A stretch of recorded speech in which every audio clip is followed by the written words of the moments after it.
Hello. First of all, I trust you and your family had a wonderful Thanksgiving. And today I'm going to continue where I left off last week. I'm going to be talking about ways in which God develops us, the ways that we grow wiser, stronger, and more Christ-like. And it can be summed up in this word, stretched. Yes, God stretches us. He puts us in positions and places where we have to rely and trust in Him. And it's how He helps us to develop. I know that He's a great, great Savior. He's a wonderful Father. Jesus is our elder brother. He is Lord, and He's magnificent. But He puts us in positions at times where we're like, really? I mean, you put me here? You're letting me go through this? You're allowing me to experience this situation? And yes, He does that because in His wisdom and in His love for us, He has to put us in those positions so that we can grow and we can mature.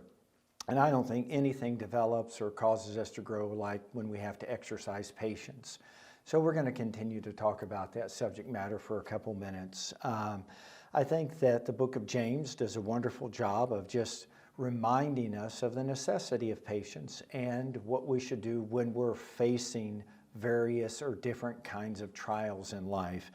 It says in chapter 1 and verse 2, "My brethren, count it all joy when you fall into various trials." Another translation says, "Trials you've never experienced before, knowing that the testing of your faith produces patience."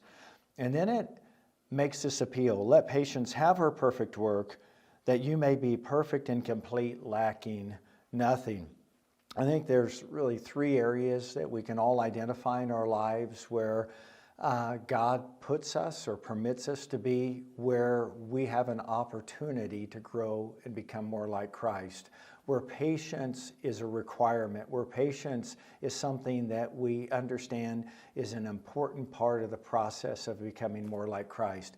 And let me give you those three areas in which we are being stretched. And I think this time of the year, we're being stretched in those areas at times more than what we imagine. Number one is people. Life would be great if it wasn't for people, right? If everyone thought like we thought, believed the way we believed, and had the same kind of personality. But you know, that's really not true. There's things we don't like about ourselves. So if everyone was like us, we probably wouldn't like them either. Just something to think about. But no, yes, we think life would be simpler, but listen to this, it wouldn't be complete. And we wouldn't be as healthy, we wouldn't be as strong. Diversity is a beautiful thing, and God created us with the diverse gifts and talents. Number two is a time where we need to let patience work. How about this? Problems. Yeah, you ever face problems? I face problems, you face problems. But you know that there's a promise when you face problems that God will give you wisdom, that patience will be a good partner with you. Yes, patience will come and help you to work through that problem. And when you're facing new problems, you need God's wisdom. Ask for it and He'll give it. All right, the third is the promises of God. We know the promises of God are true and that God is faithful.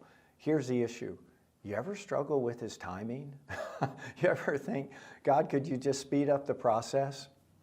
And the answer we know is no, because if He sped up the process, we wouldn't become more like Him. We wouldn't grow, we wouldn't get stronger, we wouldn't become more like Christ.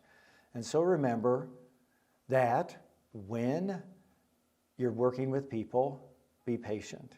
When you're facing new and different kinds of problems, remember God is a problem solver. Let patience be your partner. And when standing on the promises of God, let patience remind you that God's timing is perfect. He makes all things beautiful in its time.